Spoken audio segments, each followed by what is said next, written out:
નમસ્કાર વિદ્યાર્થી મિત્રો, વેદ ડિજિટલ એજ્યુકેશનમાં આપનું સ્વાગત છે। આજે આપણે ધોરણ 11 વિષય અર્થશાસ્ત્રના પાઠ 11 ના સ્વાધ્યાય સોલ્યુશન વિશેની ચર્ચા કરીશું। જો ચેનલમાં નવા હોય તો ચેનલને સબસ્ક્રાઇબ કરજો જેથી આવી તમામ માહિતી મળતી રહે। પ્રશ્ન 1, નીચેના પ્રશ્નોના જવાબ સાચો વિકલ્પ પસંદ કરીને લખો। પહેલો, વિશ્વ મહામંદી સમયે ખર્ચ, આવક અને રોજગારીની લક્ષી સમગ્રલક્ષી આર્થિક વિચારો રજૂ કરનાર। તો જવાબ આવશે સી, પ્રોફેસર કેન્સ।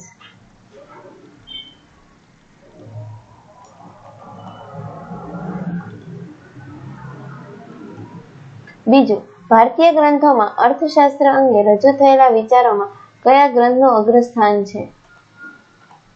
બી, કૌટિલ્યનું અર્થશાસ્ત્ર।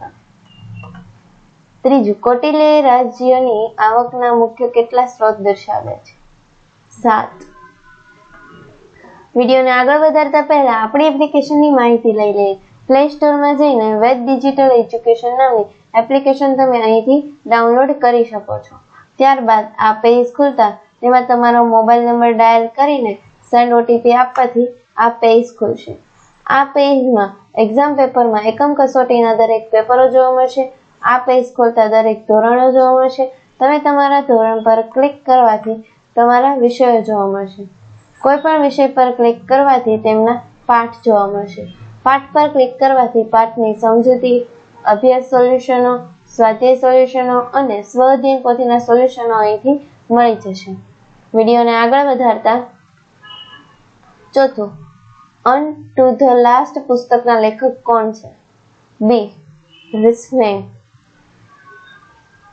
પાંચમું, ટ્રસ્ટીશિપનો સિદ્ધાંત કોણે રજૂ કર્યો? સી, ગાંધીજીએ। છઠ્ઠું, શ્રમ પ્રધાન ઉત્પાદન પદ્ધતિના સંદર્ભમાં પંડિત દીનદયાળે કયો સિદ્ધાંત અપનાવવા કહ્યું છે? એ, દરેક વ્યક્તિને કામ। સાતમું, એકાત્મક માનવવાદના પુરસ્કાર કરતા? એ, પંડિત દીનદયાળ। પ્રશ્ન 2, નીચેના પ્રશ્નોના એક વાક્યમાં ઉત્તર આપો। પહેલું, કયા ભારતીય ગ્રંથોમાં અર્થશાસ્ત્ર સંબંધિત આર્થિક વિચારો રજૂ થયા છે? મહાભારતના શાંતિપૂર્વ મનુસ્મૃતિ, શુક્રનીતિ અને કામકંદીય નીતિસાર જેવા ભારતીય ગ્રંથોમાં અર્થશાસ્ત્ર સંબંધિત આર્થિક વિચારો રજૂ થયા છે। બીજું, શુદ્ધતા સાથે સંપૂર્ણ કૌટિલ્ય અર્થશાસ્ત્ર ગ્રંથનું પ્રકાશન કોણે અને ક્યારે કર્યું? પંડિત શ્યામ શાસ્ત્રીએ શુદ્ધતા સાથે સંપૂર્ણ કૌટિલ્ય અર્થશાસ્ત્ર ગ્રંથનું પ્રકાશન ઈસવીસન 1909માં કર્યું। ત્રીજું, કૌટિલ્યના મતે અર્થશાસ્ત્રનો અર્થ જણાવો। કૌટિલ્યના મતે અર્થશાસ્ત્ર એટલે મનુષ્યની વૃત્તિ અર્થ છે। મનુષ્યના વસવાટવાળી ભૂમિ અર્થ છે, તેથી પૃથ્વીના લાભ પાલનમાં ઉપાયો દર્શાવતું શાસ્ત્ર। ચોથું, કૌટિલ્યના મતે બ્રાહ્મશુલ્કનો અર્થ જણાવો। કૌટિલ્યના મતે બ્રાહ્મશુલ્કનો અર્થ પોતાના દેશના ઉત્પન્ન થતી વસ્તુ પર લેવામાં આવતો કર।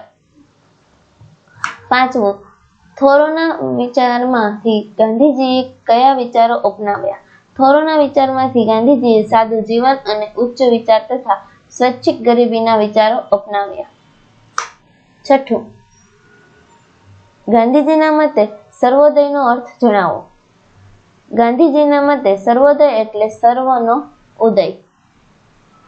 સાતમું, ભારતમાં આર્થિક સમસ્યાના ઉકેલ માટે પંડિત દીનદયાળે ત્રીજા વિકલ્પ રૂપે કઈ નીતિ સૂચવી છે?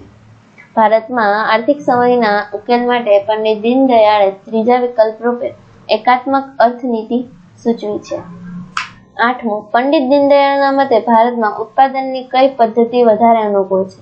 પંડિત દીનદયાળના મતે ભારતમાં શ્રમ પ્રધાન ઉત્પાદન પદ્ધતિ વધારે અનુકૂળ છે। પ્રશ્ન 3, નીચેના પ્રશ્નોના ટૂંકમાં ઉત્તર આપો। પહેલું છે, જનપદની સ્થાપના સમયે રાજાએ કઈ કઈ બાબતોનો ખ્યાલ રાખવો જોઈએ? જનપદની સ્થાપના સમયે રાજાએ પ્રજા અને રાજ્યના વિકાસ માટે અનુકૂળ માળખાકીય સુવિધાઓનો ખ્યાલ રાખવો જોઈએ। રાજ્યમાં ખેતી અને ઉદ્યોગોનો વિકાસ થાય તેનો ખ્યાલ રાખવો જોઈએ। દેવાલય અને ધર્મશાળાનું નિર્માણ કરવા માટે મદદ કરવી જોઈએ। બીજું, કૌટિલ્યના મતે શહેરોનો વિકાસ કેવી રીતે કરવો જોઈએ? કૌટિલ્યના મતે શહેરોનો વિકાસ માટે નીચેની સગવડો વધારવી જોઈએ. પહેલું, વાહન વ્યવહાર સંદેશાવ્યવહારની સગવડો વધારવી, જેથી ઉદ્યોગના વિકાસ માટે અનુકૂળતા પ્રાપ્ત થાય. બીજું, ઉદ્યોગોના ઉત્પાદિત માલ સામાનના વેચાણ માટે બજારની સગવડો પૂરી પાડવી. ત્રીજું, ગાંધીવાદ જેવો કોઈ વાદ નથી, સમજાવો. ગાંધીજીના આર્થિક, સામાજિક અને રાજકીય જીવન અંગેના સામાન્ય દર્શનને ગાંધીવાદ તરીકે ઓળખવામાં આવે છે. ગાંધીજીએ તેમના વિચારોમાં કોઈ નવું તત્વ કે નવો સિદ્ધાંત શોધી કાઢ્યો છે તેવો તેમનો કોઈ દાવો નથી. તેમણે તો માત્ર આશ્વાસન સત્યો દર્શાવીને તેને નિત્ય જીવનના પ્રશ્નોમાં લાગુ પાડવાનો પ્રયાસ કર્યો છે. આમ ગાંધીજીએ પોતાના વિચારોને કોઈ ચોક્કસ વાદમાં માળખામાં મૂકવાનું યોગ્ય ગણેલ નથી. તેથી તેમના શબ્દોમાં ગાંધીવાદ જેવો કોઈ વાદ છે જ નહીં. ચોથું, પંડિત દીનદયાળ ઉપાધ્યાયનો ટૂંકમાં પરિચય આપો. પંડિત દીનદયાળ ઉપાધ્યાયનો જન્મ 25 સપ્ટેમ્બર 1916 રોજ થયો હતો. તેમનું જીવન સાદું, વ્યક્તિત્વ સરળ હતું. તેઓ આંખોમાં અનોખી ચમક ધરાવતા અને પ્રભાવશાળી સજ્જન હતા. તેઓ 52 વર્ષની ઉંમરે મૃત્યુ પામ્યા હતા. આ સમયગાળા દરમિયાન દેશના સર્વાંગી આર્થિક વિકાસ માટેના પોતાના આર્થિક વિચારો રજૂ કર્યા છે. તેમણે રજૂ કરેલ કૃતિઓ છે એકાત્મક માનવવાદ, રાષ્ટ્રજીવનની દિશા, રાષ્ટ્રીય ચિંતન, ભારતીય અર્થનીતિ, વિકાસની એક દિશા, પોલિટિકલ ડાયરી, પ્રથમ અને દ્વિતીય પંચવર્ષીય યોજનાઓનું વિશ્લેષણ. રાજકીય, સામાજિક, સંગઠન, પત્રકારત્વ વગેરે ક્ષેત્રે તેમની આગવી કાર્યપ્રણાલી છે. તત્વજ્ઞાન, અર્થશાસ્ત્ર, સમાજ જીવન તથા સાહિત્યના વિષયમાં તેમના વિચારો આગવી પ્રતિભાવાળી હતા. પ્રશ્ન 4. નીચેના પ્રશ્નોના મુદ્દાસર ઉત્તર આપો. પહેલું, ગાંધીજી સાદગી અને અપરિગ્રહ વર્તના હિમાયતી છે, સમજાવો. વિડીયોને પોઝ કરીને તમે વાંચી શકો છો.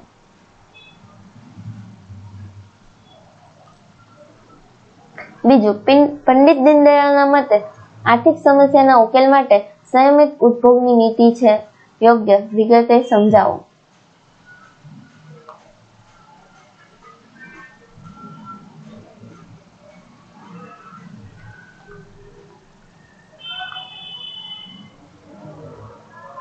ત્રીજું, સંપત્તિની માલિકી સંદર્ભમાં પંડિત દીનદયાળ ઉપાધ્યાયના વિચારો જણાવો.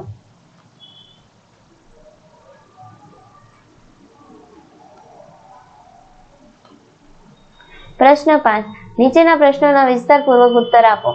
પહેલું છે, રાજકોષ અને કર નીતિ અંગેના કૌટિલ્યના વિચારો વિગતે સમજાવો.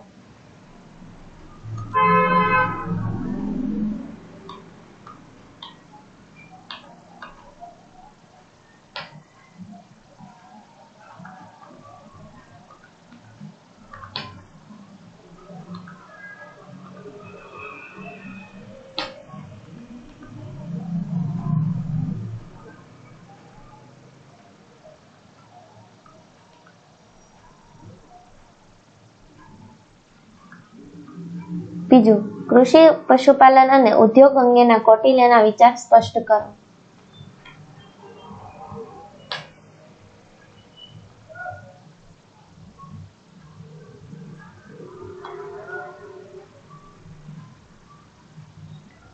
ત્રીજું, યંત્રના ઉપયોગ સંબંધિત ગાંધીજીના વિચારો સ્પષ્ટ કરો.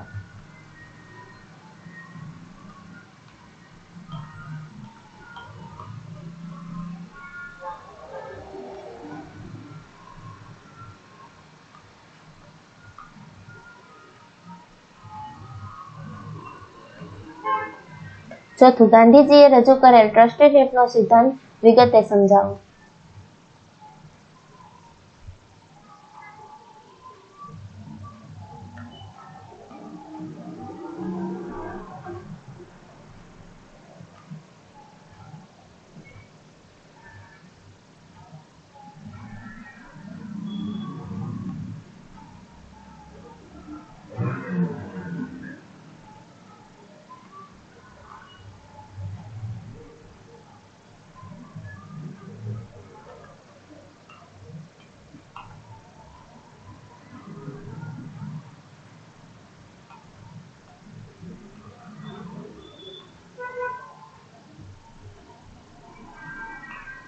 પાંચમું, પંડિત દીનદયાળે ભારતીય અર્થવ્યવસ્થાના કયા ઉદ્દેશો સૂચવ્યા છે તે જણાવો.